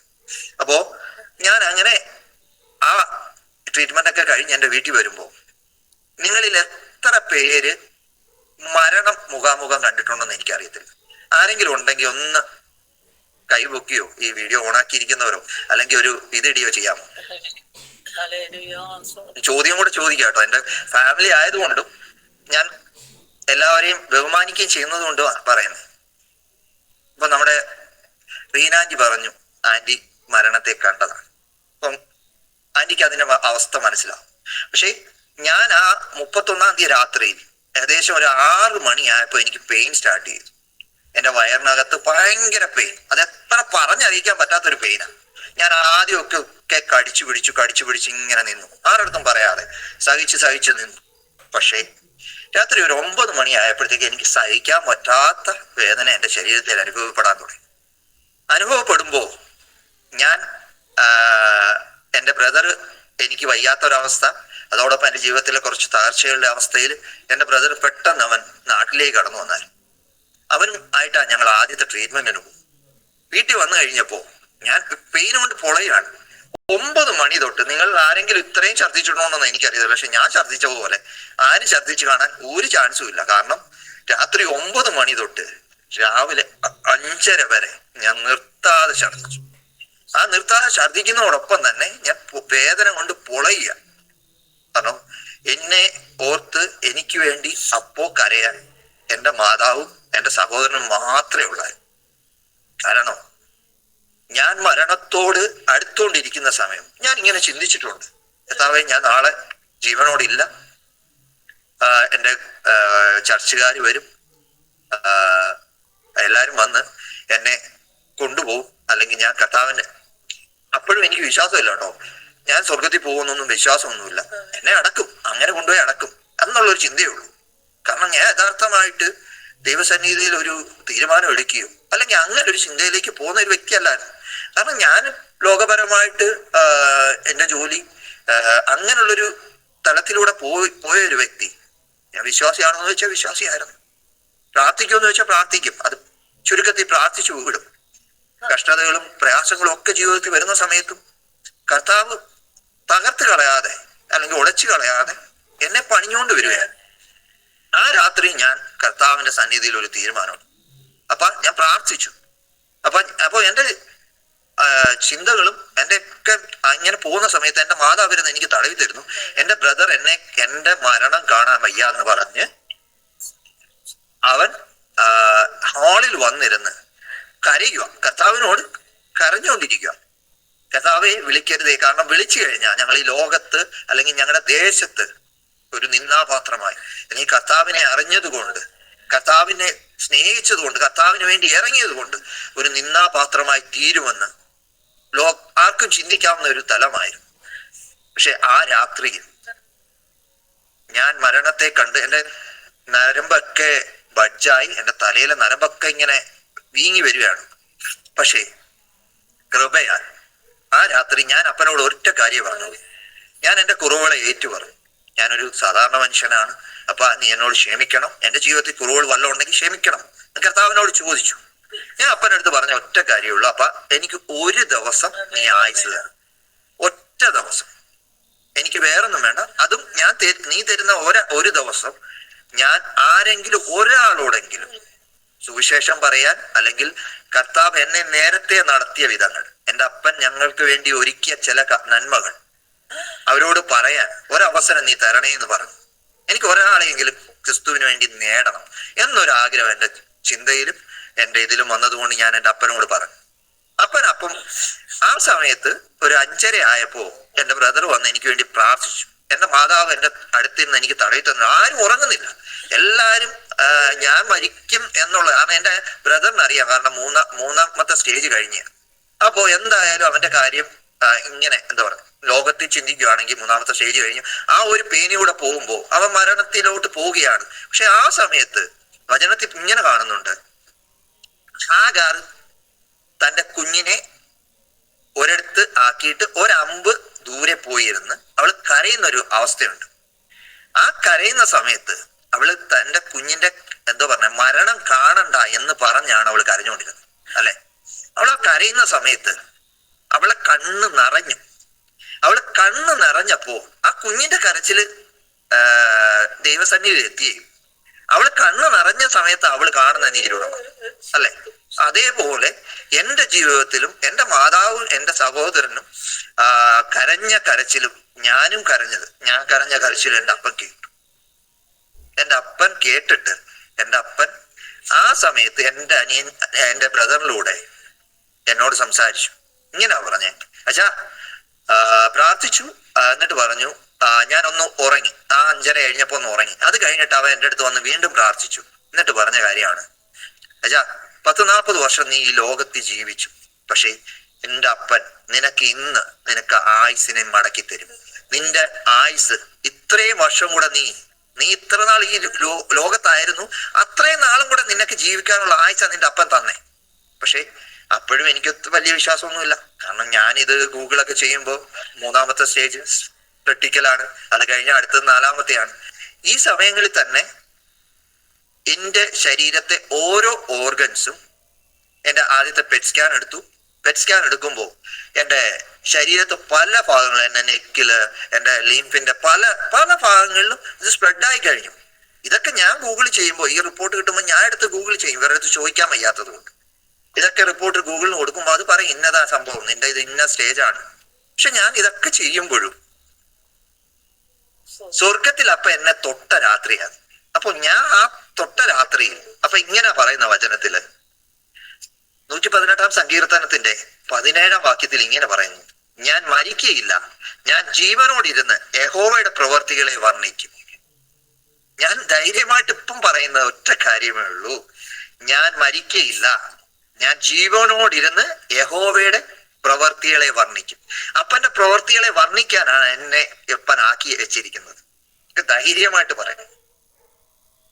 ആ രാത്രിയിൽ അപ്പൊ ഞാൻ ആ സമയങ്ങളിലൊന്നും നമ്മുടെ RJ ഫാമിലിയായിട്ട് കണക്ട് ആയിട്ടില്ല. പക്ഷെ അത് കഴിഞ്ഞപ്പോഴാണ് എനിക്ക് മമ്മി ലിങ്ക് അയച്ചു തരികയും ഞാൻ മനസ്സോടാ, കാരണം ഞാൻ അങ്ങനെ കേറില്ല, കാരണം അപ്പോഴത്തേക്ക് ഓൾമോസ്റ്റ് എൻ്റെ തലമുടിയൊക്കെ കൊഴിയാനൊക്കെ തുടങ്ങി. പക്ഷേ ദൈവം ചിലതിനെ കണക്ട് ചെയ്യുമ്പോൾ അത് നമ്മുടെ ജീവിതത്തിൽ അനുഗ്രഹത്തിനായിട്ടാണ് ദൈവം കണക്ട് ചെയ്യുന്നത്. നമ്മൾ ഒത്തിരി കണക്ട് ചെയ്യാൻ എൻ്റെ അനിയൻ ആഗ്രഹിച്ചു, പലരെയും കോണ്ടാക്ട് ചെയ്യാനൊക്കെ നോക്കി, പക്ഷെ അതിലൊന്നും ദൈവത്തിന്റെ ഒരു കണക്ഷൻ അവിടെ വന്നില്ല. നമുക്ക് വേണ്ടി പ്രാർത്ഥിക്കാൻ, നമ്മളെ ചേർത്ത് പിടിക്കാൻ. കാരണം നമ്മൾ ഇങ്ങനെയുള്ള അവസ്ഥയിലൊക്കെ പോകുമ്പോഴാണ് നമ്മളെ ആരാ ചേർത്ത് പിടിക്കുന്നത്? അല്ല, സ്വർഗത്തിൽ അപ്പൻ നമ്മളെ ചേർത്ത് പിടിക്കും. അപ്പൻ പിടിക്കുന്നത് പോലെ നമ്മളെ മാനുഷ്യമായി ചിലരെ കൊണ്ടും ചേർത്ത് പിടിപ്പിക്കും, നമ്മുടെ ആവശ്യങ്ങൾക്ക് വേണ്ടി, അല്ലെങ്കിൽ നമുക്ക് വേണ്ടി ഇടിവിൽ നിൽക്കാൻ. അങ്ങനെ ഒത്തിരി പേര് എൻ്റെ ഈ അവസ്ഥ അറിഞ്ഞപ്പോ, ഒത്തിരി ദൈവമക്കളെ, അതോടൊപ്പം എൻ്റെ സ്നേഹിതരായ പല കൂട്ടുകാരെയും, അല്ലെങ്കിൽ പല എന്താ പറഞ്ഞ മുസ്ലിങ്ങളായിട്ടുള്ളവർ, ഹിന്ദുക്കളായിട്ടുള്ളവർ, ക്രിസ്ത്യാനികളായിട്ടുള്ളവരൊക്കെയും എൻ്റെ അവസ്ഥ അറിഞ്ഞപ്പോ എനിക്ക് വേണ്ടി പ്രാർത്ഥിച്ചു. കൃപയാ എൻ്റെ ദൈവം ആ സമയത്ത് എന്നെ ആ മരണത്തിൽ നിന്ന് വിടിവിച്ചപ്പോ, ഞാൻ നമ്മളുടെ മീറ്റിങ്ങിൽ കയറുമ്പോൾ ഞാൻ കേൾക്കുന്ന, എന്നെ ആർക്കും അറിയില്ല, ഞാൻ ആദ്യമായിട്ട് അതിൽ കയറുന്നത്. ആ ദിവസം ശുശ്രൂഷിച്ച ഒരു കർത്താവിന്റെ ദാസി എന്നോട് പറഞ്ഞൊരു ആലോചന, ആ ബലമാണ് എനിക്കിപ്പോഴും എന്നെ നടത്തുന്നത്. എന്റെ ജീവിതത്തിൽ അന്ന് രാത്രി പറഞ്ഞൊരു ദൂതായിട്ട് ഏറ്റെടുക്കാം, അല്ലെങ്കിൽ ആ വചനത്തിൽ നിന്ന് പറഞ്ഞപ്പോ എന്നോട് പറഞ്ഞത്, സഹോദര, എന്റെ പേര് വിളിച്ചാ പറഞ്ഞത്, സഹോദര, നീ ആ ഹിസ്കിയാവിനെ പോലെ ചുവരിനോട് നിന്റെ മുഖത്തെ തിരിച്ച് പ്രാർത്ഥിക്കാമെങ്കിൽ ഞാൻ നിന്റെ ആയുസ്സിനെ മടക്കി തരാം. വിശ്വസിക്കാൻ പറ്റുമോ? എന്റെ അപ്പൻ അന്ന് എനിക്ക് ആയുസ്സിനെ മടക്കി തന്നു. ഞാൻ ദൈവസന്നിധിയിൽ കരഞ്ഞപ്പോ, ഞാൻ ദൈവസന്നിധിയിൽ എന്നെ തന്നെ സമർപ്പിച്ചപ്പോ എന്റെ അപ്പൻ എനിക്ക് ആയുസ്സിനെ തന്നു. അതുകൊണ്ടാണ് ഞാൻ നിങ്ങളുടെ മധ്യത്തിൽ ഞാൻ ദൈവത്തിന്റെ സാക്ഷ്യവുമായി ഈ പുസ്തകം പിടിച്ചുകൊണ്ട് നിൽക്കുന്നത്. അത് കൃപയാണ്, അല്ലെ? അപ്പൊ ആ സമയങ്ങളിൽ തന്നെ എന്റെ ആവശ്യങ്ങൾക്ക് വേണ്ടി എന്റെ അപ്പൻ പലരെ ഒരുക്കിയിട്ടുണ്ട്. പല കാര്യങ്ങൾക്ക് എനിക്ക് വേണ്ടി പ്രാർത്ഥിക്കാൻ, എന്റെ ഫിനാൻഷ്യൽ മണ്ഡലങ്ങളെ പോലും. ഞാൻ നേരത്തെ പറഞ്ഞതുപോലെ ആ ഇയ്യോബിന്റെ ഒരു അവസ്ഥയിലേക്ക് ഞാൻ പോയി. ഇയ്യോബിന്റെ അവസ്ഥയെ പോയപ്പോ എല്ലാം നഷ്ടപ്പെട്ട ഒരവസ്ഥ. ജീവിതത്തിൽ സൗന്ദര്യം ഉണ്ടായിരുന്നു, സ്വത്തുണ്ടായിരുന്നു, സ്വത്തില്ലെന്നല്ല പറയുന്നത്, പക്ഷേ ഫിനാൻഷ്യൽ ഒരു സ്റ്റേബിലിറ്റി എന്റെ ജീവിതത്തിൽ ഇല്ലാത്തൊരവസ്ഥയായിരുന്നു. പക്ഷേ എന്റെ ട്രീറ്റ്മെന്റിനൊക്കെ ഒത്തിരി ഫിനാൻഷ്യൽ മണ്ഡലങ്ങൾ വേണമായിരുന്നു. അതേപോലുള്ള ട്രീറ്റ്മെന്റാണ് ഞാൻ ചെയ്തുകൊണ്ടിരുന്നത്. അവിടെ പോലും ഞാൻ വചനത്തിൽ പറയുന്നു, ഞാൻ പറയുമ്പോൾ എന്റെ അനുഭവസാക്ഷ്യം പറയുമ്പോൾ ഞാൻ ഏലിയാവിനോട് സാമ്യപ്പെടുത്തിയ ഒരു കാര്യങ്ങൾ പറയാനുണ്ട്. അതെങ്ങനെയാണ്? ഏലിയാവിന് ബൈബിളിൽ നമ്മൾ കാണുന്നത് 3 പ്രാവശ്യം അപ്പം കൊടുത്തതായിട്ട് കാണുന്നു. ഒന്നാമത്തത് കെരീത്തിന്റെ അവസ്ഥയിൽ, അവിടെയും മാനുഷ്യമായിട്ടുള്ള കരങ്ങളിൽ കൂടെ ആണെങ്കിൽ പോലും ദൈവം പറഞ്ഞിട്ടാണ് അവിടെ കൊടുത്തത്, അല്ലെ? അതുപോലെ എന്റെ ജീവിതത്തിൽ എന്റെ ഫിനാൻഷ്യൽ മണ്ഡലങ്ങളെ പോലും എന്റെ അപ്പൻ മാനുഷ്യമായ കരങ്ങളിലൂടെ തന്നതും ദൈവം പറഞ്ഞ ചിലരിൽ കൂടെ തന്നൊരവസ്ഥയുണ്ട്. എന്റെ രണ്ടാമത്തത് എന്റെ ട്രീറ്റ്മെന്റിനുള്ള ഫണ്ട്, അതും ദൈവമായിട്ട് അപ്പൻ ഒരുക്കി എനിക്ക് വേണ്ടി. അതും എന്നെ സ്നേഹിക്കുന്ന ഒത്തിരി പേർ എനിക്ക് വേണ്ടി അത് ക്രമീകരിച്ചു. അപ്പോ കെരീത്തിന്റെ അവസ്ഥ കഴിഞ്ഞു, ആ സറാഫാത്തിലേക്ക് പോവുകയാണ്. ആ സറാഫാത്തിൽ പോകുമ്പോ ആ വിധവ മരിക്കാനിരിക്കുന്ന ഒരു വ്യക്തി, അല്ലെങ്കിൽ അവര് ആ അപ്പം കഴിച്ചിട്ട് മരണത്തിലേക്ക് പോകാൻ ഇരിക്കുക. അപ്പോഴാണ് പ്രവാചകൻ അങ്ങോട്ട് ചെന്നിട്ട് പറയുന്നത്, എനിക്കൂടെ വെള്ളം തരുമോ എന്ന് ചോദിച്ചു. പിന്നെ ഒരു അട തരുമോ? അവർ അടയും കൂടെ കൊടുക്കുന്നുണ്ട്. അതുപോലെ എനിക്ക് വേണ്ടി എന്റെ അപ്പം കരുതി. ഒരു മൂന്നാമത്തെ ഒരു കരുതലുണ്ട്. മൂന്നാമത്തെ കരുതൽ എന്ന് പറഞ്ഞാൽ, ഏലിയാവ് പേടിച്ച് ആ ചൂരച്ചെടിയുടെ തണലിൽ കിടന്നുറങ്ങുന്ന ഒരു അവസ്ഥയുണ്ട്. അപ്പോ സ്വർഗത്തിലെ അപ്പൻ തന്റെ ദൂതനെ അയച്ച് ഏലിയാവിനെ തട്ടി എണീപ്പിച്ചിട്ട് പറയുന്നുണ്ട്, നിനക്ക് ദീർഘദൂരം സഞ്ചരിക്കാനുണ്ട്, ഇത് കഴിച്ച് ഈ ബലത്തോടെ പോകാനാ പറയുന്നത്. അതേപോലെ എന്റെ ജീവിതത്തിലും അസാധ്യമായ ചില മേഖലകളിൽ നിന്ന് എനിക്ക് വേണ്ടിയുള്ള ഫിനാൻഷ്യൽ മണ്ഡലുകൾ എന്റെ അപ്പൻ തുറന്നു തന്നു. അപ്പൊ നമ്മള് പെന്തക്കോസുകാരല്ല, ആൾക്കാർ നോർമലി പറയുന്ന ഒരു കാര്യമുണ്ട്, നിനക്ക് നൂലെ കെട്ടി തരുമോന്ന് ചോദിക്കും. ഞാൻ പറയുന്നു, ഞാൻ ഇങ്ങനെ ആദ്യം അങ്ങനെ ആയിരുന്നു പറഞ്ഞുകൊണ്ടിരുന്നത്. പക്ഷെ ഞാൻ ഇപ്പം പറയുന്നു, എന്റെ അപ്പൻ നൂലയിലൊന്നും അല്ല കെട്ടി തന്നെ, എനിക്ക് ഡയറക്റ്റ് ഇട്ട് തരുമായിരുന്നു. അത് എന്റെ ജീവിതത്തിൽ ഭയങ്കര നന്മയ്ക്കായിട്ട് തീർന്നു. അപ്പോ ഞാൻ ഇങ്ങനെ ആയിരിക്കുന്ന സമയങ്ങളിലൊക്കെ ഒത്തിരി വചനങ്ങളൊക്കെ കേൾക്കാനും എനിക്ക് ഒത്തിരി മീറ്റിങ്ങുകളൊക്കെ അറ്റൻഡ് ചെയ്യാനും ഒക്കെ എന്റെ അപ്പൻ കൃപ തന്നു. കാരണം അത് എന്നെ ഉറപ്പിക്കാൻ തുടങ്ങി. അപ്പൊ ഞാൻ ഒരു കാര്യം കേട്ടാൽ എനിക്ക് അടുത്തത് അത് ഉറപ്പിക്കുന്ന വാക്യങ്ങളാണ് എന്റെ അപ്പൻ തന്നുകൊണ്ടിരിക്കുന്നത്. അങ്ങനെ കൃപയാണ് ഞാൻ ഇപ്പോഴും ഇങ്ങനെ ആയിരിക്കുമ്പോ എന്റെ ആദ്യത്തെ ഇത് കഴിഞ്ഞു, ആദ്യത്തെ സെക്ഷന് കഴിഞ്ഞു, ഒരു മൂന്നാമത്തേത് കഴിയുമ്പോ എനിക്ക് ഒരു പെറ്റ് സ്കാൻ എടുക്കണമായിരുന്നു. ആ പെറ്റ് സ്കാൻ എടുക്കുമ്പോൾ ഞാൻ ഓൾറെഡി ദൈവസന്നിധിയിൽ സമർപ്പിച്ചു, ദൈവം എന്നെ വിടുവിച്ചു എന്ന് ഞാൻ വിശ്വസിക്കാൻ തുടങ്ങിയപ്പോ എന്റെ രണ്ടാമത്തെ പെറ്റ് സ്കാനിനകത്ത് വന്ന റിപ്പോർട്ട് ഇങ്ങനെയാണ്: എന്റെ ഫസ്റ്റിലുണ്ടായിരുന്ന പല ഭാഗങ്ങളിൽ ഉണ്ടായിരുന്ന ഈ സെൽസ് അല്ലെങ്കിൽ ആ ഇത് പൂർണ്ണമായി ഇല്ലാതായി. എന്ന് വെച്ചാൽ അങ്ങനെ ഒരു റിപ്പോർട്ട് പറയുന്നത് അങ്ങനെ ഒരു സംഭവമേ ഇല്ല. അപ്പോ നമ്മൾ വിശ്വസിക്കുന്ന കർത്താവ് നമ്മളെ തൊട്ടാൽ നമ്മുടെ ശരീരത്തിൽ നിന്ന് ഏതവസ്ഥയും അല്ലെങ്കിൽ ഏത് രോഗത്തിന്റെ അവസ്ഥയായാലും ഏത് കഷ്ടത്തിന്റെ അവസ്ഥയായാലും നിനക്ക് എത്ര വലിയ ദുഃഖങ്ങളായാലും എത്ര വലിയ പ്രയാസമായാലും നീ ദൈവസന്നിധിയിലേക്ക് അടുത്തു വരികയാണെങ്കിൽ നിനക്കത് മാറ്റിത്തരാൻ സർവശക്തനായ ദൈവം ഉണ്ടെന്ന് ഞാൻ വിശ്വസിക്കുന്നു. നിങ്ങൾക്ക് വിശ്വസിക്കാൻ കഴിയുമോ? എന്റെ ചോദ്യമാണ്. നിങ്ങളെ കൊണ്ട് വിശ്വസിക്കാൻ പറ്റും. കാരണം എന്റെ ജീവിതത്തിൽ ചെയ്ത ഉപകാരങ്ങൾ, അല്ലെങ്കിൽ എന്റെ അപ്പൻ ചെയ്ത വിടുതൽ. ഇപ്പൊ വചനത്തിൽ ഇങ്ങനെയും കൂടെ ഒരു വാക്യം പറയുന്നുണ്ട്, ഹൃദയം നുറുങ്ങിയവർക്ക് യഹോവ സമീപസ്ഥൻ, മനസ്സ് തകർന്നവരെ അവൻ രക്ഷിക്കുന്നു. അപ്പോ ആ ഹൃദയത്തുറുക്കത്തോടെ, അല്ലെങ്കിൽ ആ മനസ്സ് തകർന്ന അവസ്ഥയിൽ സ്വർഗത്തിൽ അപ്പനോട് ചോദിക്കുമ്പോൾ അപ്പൻ നിങ്ങൾക്ക് അതെല്ലാം മടക്കി തരും. എനിക്ക് തന്നതുപോലെ, എന്റെ ജീവിതത്തിൽ ചെയ്ത മിറക്കിൾ പോലെ നിങ്ങളുടെ ജീവിതത്തിലും ചെയ്യുവാൻ സർവശക്തനാണ് നമ്മുടെ അപ്പൻ. അപ്പോ എന്റെ ആ റിപ്പോർട്ട് ഞാൻ എന്റെ ബ്രദറിന് അയച്ചു കൊടുക്കുമ്പോൾ അവൻ പറഞ്ഞൊരു കാര്യമുണ്ട്, അച്ഛാ ഓൾമോസ്റ്റ് നിന്റെ ശരീരത്തിൽ നിന്ന് ഒരു 90% പോയി കഴിഞ്ഞു. അത് ഇമ്പോസിബിൾ ആയിട്ടുള്ള ഒരു കാര്യമാണ്. ഇമ്പോസിബിൾ ആയ കാര്യത്തില് ദൈവം അവിടെ ചെയ്തൊരു അത്ഭുത പ്രവൃത്തിയാണ് കാരണം എന്റെ ജീവിതത്തിൽ ഉണ്ടായത്. അത് കഴിഞ്ഞ് എന്റെ ബാക്കിയുള്ള ട്രീറ്റ്മെന്റ് ഇങ്ങനെ നടന്നുകൊണ്ടിരിക്കുമ്പോൾ എന്റെ ഫിനാൻഷ്യൽ മണ്ഡലങ്ങളുടെ കാര്യം പറഞ്ഞതുപോലെ ഞാൻ എന്റെ 5ാമത്തെ ഇമ്മ്യൂണോ തെറാപ്പിയും കീമോയും കഴിഞ്ഞിരിക്കുമ്പോൾ എന്റെ ഫണ്ട് ഓൾമോസ്റ്റ് കഴിയാറായി. അപ്പോ ഞാൻ കർത്താവിനോട് ഇങ്ങനെ ഒരു ചോദ്യം ചോദിച്ചേ, അപ്പാ ഇനി എങ്ങനെ മുമ്പോട്ടുള്ള കാര്യം? അപ്പോ ഞാൻ പറഞ്ഞതുപോലെ ആ ഏലിയാവിനെ തട്ടി ഉണർത്തിയതുപോലെ എന്റെ അപ്പൻ അന്നേരം എന്നോട് സംസാരിച്ചത് ഇങ്ങനെയാണ്, നീ നിന്റെ കനേഡിയൻ അക്കൗണ്ട് ഒന്ന് ചെക്ക് ചെയ്തേ. ഞാൻ ബെഡിൽ ഇരിക്കുമ്പോഴാ സംസാരിക്കും. അപ്പൊ നിങ്ങൾ വിചാരിക്കും ഞാൻ സംസാരിക്കും. നമ്മുടെ അപ്പൻ നമ്മളോട് സംസാരിക്കും. അത് എല്ലാ സമയത്തും നമ്മളോട് സംസാരിക്കും. നമ്മൾ ഒരുക്കത്തോടെ ഇരുന്നാൽ, നമ്മൾ ആ വാക്യം വായിച്ചതുപോലെ ഹൃദയം നുറുങ്ങിയവർക്ക് യഹോവ സമീപസ്ഥൻ.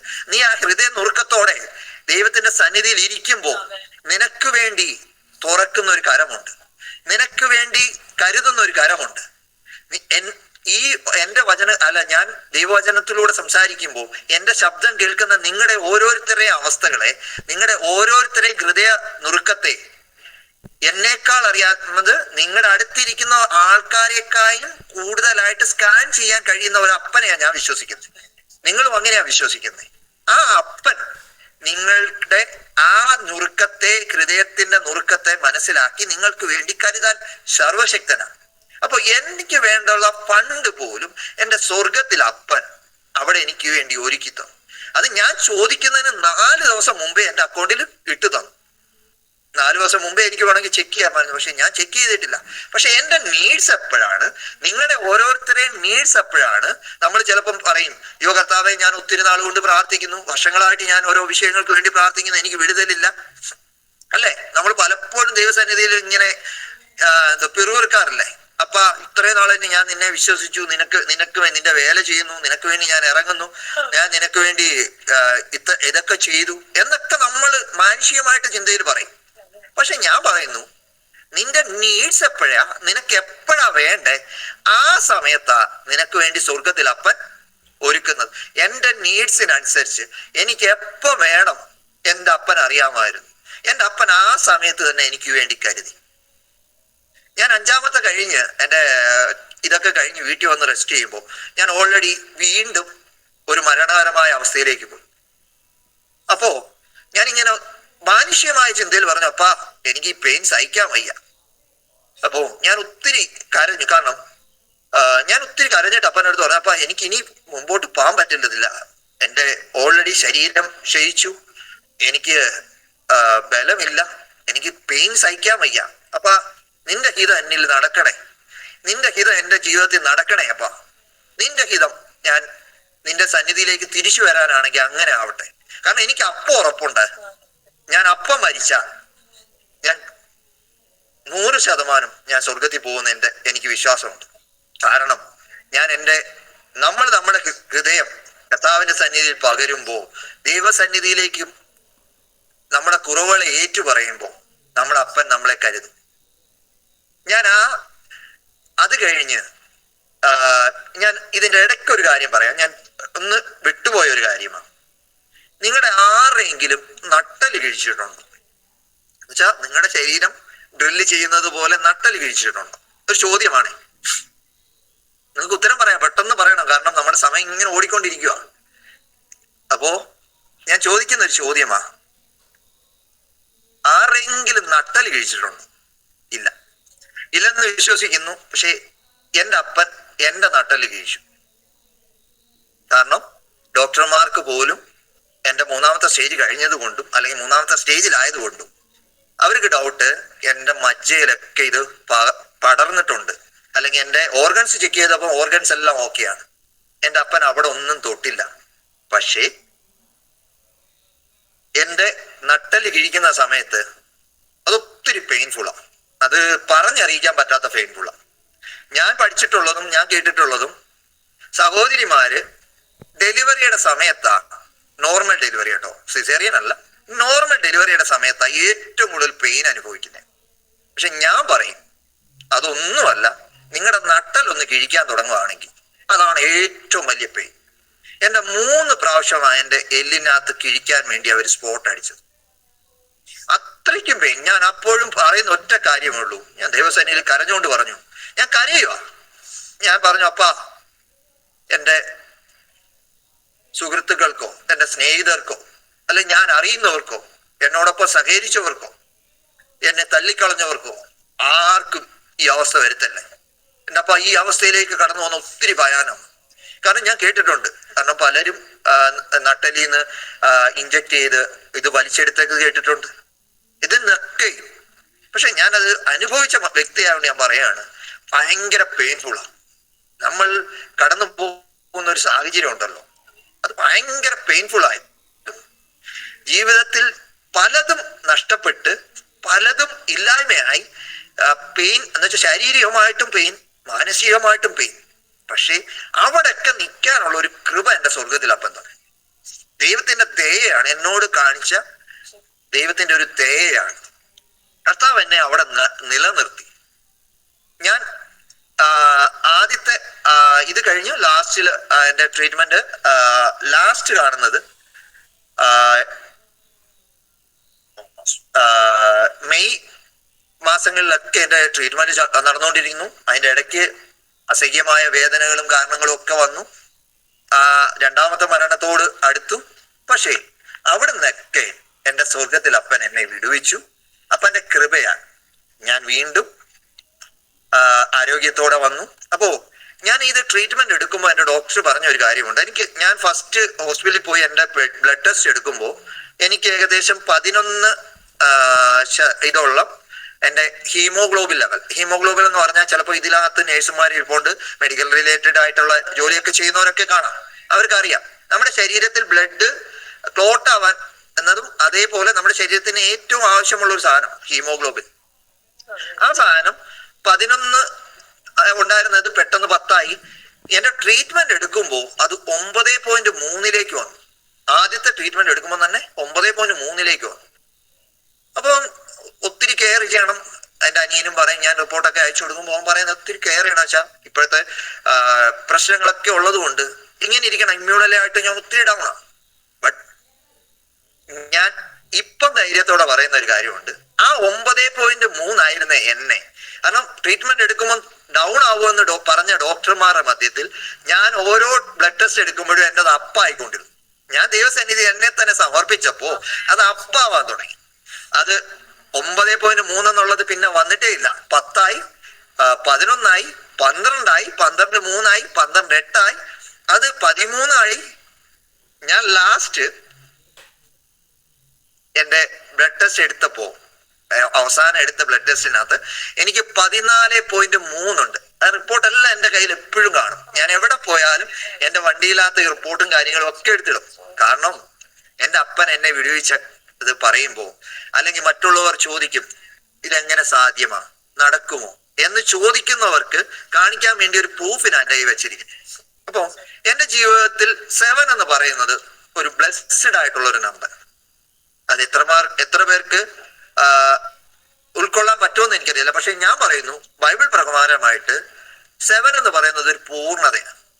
അപ്പോ എന്നോടുള്ള ഒരു വാഗ്ദത്തം, 7-ാം മാസം നിന്റെ ജീവിതത്തിൽ നിറവേറുമെന്ന് പറഞ്ഞ വചനമുണ്ട്. ആ വചനം അല്ലെങ്കിൽ എന്നോട് സംസാരിച്ച ദൈവത്തിന്റെ ആത്മാവ് കർത്താവദാസ ഇരിപ്പുണ്ട്. കർത്താവദാസൻ തന്നെ പറഞ്ഞത് എനിക്ക് ധൈര്യമായിട്ട് പറയാം. അപ്പോ ആ വചനത്തിന്റെ നിവൃത്തിക്കായിട്ട് എൻ്റെ ലാസ്റ്റ് പെറ്റ് സ്കാൻ എടുക്കുന്നത് ജൂലൈ മാസം 2-ാം തീയതി. അതിന്റെ റിപ്പോർട്ട് വരുന്നത് 6-ാം തീയതി. അപ്പോൾ ഞാൻ 6-ാം തീയതി ഹോസ്പിറ്റലിൽ പോകാൻ ഇരിക്കുന്നു. പക്ഷെ അതിനു മുമ്പേ ഞാൻ ഓൾറെഡി എല്ലാവരുടെ അടുത്തും പറയാൻ തുടങ്ങി, എൻ്റെ അപ്പൻ എന്നെ വിടുവിച്ചു, എനിക്ക് സൗഖ്യമായി. ഞാൻ ധൈര്യത്തോടെ പറയാൻ തുടങ്ങി. ഞാൻ ആ റിപ്പോർട്ട് വരുന്നതിന് മുമ്പ് തന്നെ ഒരു കൺഫർമേഷൻ എന്ന പോലെ ദൈവസന്നിധി ഞങ്ങളെ തന്നെ സമർപ്പിച്ച് എൻ്റെ വീട്ടിലൊരു ഉപവാസ പ്രാർത്ഥന വെച്ചു. ഈ റിപ്പോർട്ട് വരുന്നതിന് മുമ്പ് അത് വെച്ചേക്കുന്ന ഇങ്ങനെയാണ്: എനിക്ക് പൂർണ്ണ സൗഖ്യം കർത്താവ് തന്നു, അതിന്റെ നന്ദി സൂചകമായിട്ട് ഞങ്ങൾ വെച്ചു 3 ദിവസം പ്രാർത്ഥന. അത് ഞങ്ങളുടെ ജീവിതത്തിൽ ഒത്തിരി ബ്ലെസ്ഡ് ആയി. പക്ഷേ അതിനു മുമ്പ് തന്നെ ആ പ്രാർത്ഥന വെച്ചത് 7-ാം മാസം 17-ാം തീയതി, അതും എന്നോടുള്ള ഒരു വാഗ്ദത്തത്തിന്റെ നിറവിന് വേണ്ടി. അപ്പോ ഈ 7-ാം മാസം 7-ാം തീയതി എന്ന് പറയുന്ന ദിവസം എന്റെ റിപ്പോർട്ട്, 6-ാം തീയതി വന്ന റിപ്പോർട്ട് ഞാൻ കാണുന്നത് 7-ാം തീയതി. അപ്പൊ ഞാൻ ഡോക്ടറെ അടുത്ത് പോകുമ്പോൾ നമ്മൾ ലോകവൈദ്യനിൽ ആശ്രയിക്കണം. കാരണം രോഗിക്കാണ് വൈദ്യനെ കൊണ്ട് ആവശ്യം. കാരണം സ്വർഗത്തിലെ അപ്പനായ വൈദ്യൻ നമ്മളോടൊപ്പം ഉണ്ട്. പക്ഷെ നമ്മൾ ഈ ഭൂമിയിലായിരിക്കുമ്പോൾ നമ്മൾ ചില കാര്യങ്ങളൊക്കെ അപ്പൻ നമുക്ക് വേണ്ടി ഒരുക്കുമ്പോൾ, നമ്മൾക്ക് വേണ്ടി, ഞാൻ പറഞ്ഞില്ല, എനിക്ക് വേണ്ടി ബ്ലെസ്ഡ് ആയിട്ടുള്ള ഒരു ഹോസ്പിറ്റലിനെയാണ് അവിടെ ഒരുക്കിയത്. ബ്ലെസ്ഡ് ആയിട്ടുള്ള ചില ഡോക്ടേഴ്സിനെ അവിടെ ഒരുക്കി. എന്നെ ട്രീറ്റ്മെന്റ് ചെയ്യുന്ന എന്റെ ഡോക്ടർ പോലും ഒരു ബ്ലെസ്ഡ് ആയിട്ടുള്ള ഒരു മനുഷ്യനാണ്. കാരണം അപ്പൻ ഒരുക്കി വെക്കും നമുക്ക് വേണ്ടി, നിങ്ങൾക്ക് വേണ്ടിയൊക്കെ ഒരുക്കി വെച്ചിട്ടുണ്ട്. നിങ്ങളൊക്കെ പ്രാർത്ഥിക്കും. ചില സമയത്ത് നമ്മൾ തന്നെ ദൈവസന്നിധിയിൽ ചോദിക്കുന്ന ചോദ്യമുണ്ട്: അപ്പ ഇത്രയും നാളും പ്രാർത്ഥിച്ചിട്ടൊന്നും എന്റെ ജീവിതത്തിൽ ഒരു വിടുതൽ വരുന്നില്ലല്ലോ. പക്ഷെ അപ്പൻ ആഗ്രഹിക്കുന്നുണ്ട്, നിന്നെ വിടുവിക്കാൻ ആഗ്രഹിക്കുന്നുണ്ടെങ്കിൽ ആ സമയത്ത് നിന്നെ വിടുവിക്കും. അതിന്റെ സർവശക്തനായ ദൈവത്തെയാണ് നമ്മൾ ഓരോരുത്തരും വിളിക്കുന്നത്. അപ്പോ 7-ാം തീയതി ഞാൻ പോകുമ്പോ ഞാൻ ഒത്തിരി, ആദ്യം എന്റെ റിപ്പോർട്ട് കേൾക്കുമ്പോൾ ഞാൻ ഒത്തിരി വിഷമിച്ചു. പക്ഷെ പലരെയും ആശ്വസിപ്പിക്കേണ്ടത് കൊണ്ട് ഞാൻ ചിരിച്ചിരുന്ന മനുഷ്യൻ അതേ ഫ്ലോറിൽ അതേ ഡോക്ടറെ മുമ്പിൽ 7-ാം തീയതി പോകുമ്പോ എന്റെ ഡോക്ടർ എന്നോട് ഇങ്ങനെയാണ് പറഞ്ഞത്: അനിലെ, നമ്മൾ കുറച്ച് നാളായിട്ട് ഒരു ട്രീറ്റ്മെന്റിലായിരുന്നു. എനിക്ക് ധൈര്യത്തോടെ പറയാൻ പറ്റുന്നതാണ്, നീ ആ എടുത്ത ട്രീറ്റ്മെന്റ് ഇനി നിനക്ക് ആവശ്യമില്ല, ജസ്റ്റ് ഫോളോ അപ്പ് ചെയ്താൽ മതി. അപ്പോ ഞാനൊരു കൺഫർമേഷന് വേണ്ടി ലോക വൈദ്യരിൽ ആശ്രയിച്ചപ്പോ അതിന്റെ ഒരു കൺഫർമേഷൻ എന്റെ ലോക വൈദ്യരിൽ നിന്ന്, അവരുടെ വായിൽ നിന്ന് തന്നെ എനിക്ക് തന്നു. അപ്പോ എന്റെ ആദ്യത്തെ കീമോ എടുക്കുമ്പോൾ എന്റെ ലിംബ് പൊട്ടി എനിക്ക് വേണ്ടി സർജറി നടക്കും എന്ന് പറഞ്ഞെടുത്ത് എന്റെ സ്വർഗത്തിൽ അപ്പൻ എന്നെ അവിടെ കത്തി വെക്കാതെ, അല്ലെങ്കിൽ എന്റെ ലിംബ് കട്ട് ചെയ്ത് മാറ്റാതെ എന്നെ വിടുവിച്ച കർത്താവ് എന്നെ ഇപ്പോഴും ശക്തിയോടെ, അല്ലെങ്കിൽ എന്റെ വയറ്റിനകത്തുള്ള എല്ലാ, മീൻസ് നമ്മുടെ അന്തര്യങ്ങളിൽ നടക്കുന്ന എല്ലാ പ്രോസസ്സും ക്രമത്തോടെ നടത്താൻ ശക്തനായ ഒരു ദൈവത്തെ നമ്മൾ വിശ്വസിക്കുന്നത്, പ്രാർത്ഥിക്കുന്നത്. ആ കർത്താവ് എന്നെ വിടുവിച്ചത് കൊണ്ട് ആ ലോക വൈദ്യൻ തന്നെ പറഞ്ഞു, ആ ബ്ലെസ്ഡ് ആയിട്ടുള്ള മനുഷ്യൻ പറഞ്ഞത് ഇങ്ങനെയാണ്: അനിലെ, ഇനി നിനക്ക് ഈ ട്രീറ്റ്മെന്റിന്റെ ആവശ്യമില്ല. അപ്പൊ ഞാൻ എന്റെ അനുഭവസാക്ഷ്യം പറയാൻ പലയിടത്തും പോകുന്നു. അപ്പൊ ഞാൻ അനുഭവസാക്ഷ്യം പറയുമ്പോൾ എന്റെ അടുത്ത് ആൾക്കാർ ഇങ്ങോട്ട് വന്ന് ചോദിക്കും. ഇതേ അവസ്ഥയിൽ പോകുന്ന പലരും കാണും. ചിലപ്പോൾ എന്നെ കേട്ടുകൊണ്ടിരിക്കുന്ന ഈ ഡിവൈസിലുള്ള ആരെങ്കിലും ഒക്കെ കാണും. പക്ഷെ ഞാൻ അവരോട് പറയാൻ നേരം ഒറ്റ കാര്യമേ ഉള്ളൂ: നീ വിശ്വസിച്ചാൽ നീ ദൈവത്തിന്റെ മഹത്വം കാണും. നീ വിശ്വസിച്ച് പ്രാർത്ഥിക്കുകയാണെങ്കിൽ നിന്റെ ജീവിതത്തിലും വിടുതലിന്റെ കരം സ്വർഗത്തിൽ അപ്പൻ, എന്നെ കേൾക്കുന്ന ആരെങ്കിലും ഉണ്ടെങ്കിൽ അവരുടെ ജീവിതത്തിലും നടക്കാൻ സർവശക്തനാണ് ഞാൻ വിളിക്കുന്ന സ്വർഗത്തിലെ അപ്പൻ. ഞാൻ അപ്പാന്ന് വിളിക്കുന്ന എന്റെ അപ്പൻ നിങ്ങളെയും സൗഖ്യമാക്കാൻ ശക്തനാണ്. നിങ്ങളുടെ ഏത് തരമുള്ള വിഷമഘട്ടങ്ങളായാലും, ഞാൻ നേരത്തെ പറഞ്ഞതുപോലെ എന്റെ അടുത്തിരിക്കുന്ന വ്യക്തിക്ക് പോലും എന്റെ ഹൃദയത്തെ കാണാൻ പറ്റില്ല. പക്ഷേ എന്റെ ഹൃദയത്തെ അറിയുന്ന, എന്നെ സ്കാൻ ചെയ്യാൻ, നമ്മളിപ്പം അകത്തെ നമ്മുടെ അന്തരങ്ങളിലുള്ള കാര്യങ്ങൾ കാണാൻ വേണ്ടി നമ്മൾ എന്തോ യൂസ് ചെയ്യുന്നത്, ഒന്ന് എക്സ്റേ എടുക്കും, അല്ലെങ്കിൽ CT സ്കാൻ എടുക്കും. അങ്ങനെയുള്ള പല ടെക്നോളജി ഉണ്ട്. പക്ഷേ സ്വർഗത്തിൽ അപ്പൻ നമ്മളെ ഓരോരുത്തരുടെയും ഹൃദയത്തെ സ്കാൻ ചെയ്തുകൊണ്ടിരിക്കുക. നമ്മളെ ഏൽപ്പിച്ചു കൊടുത്തു നോക്ക്.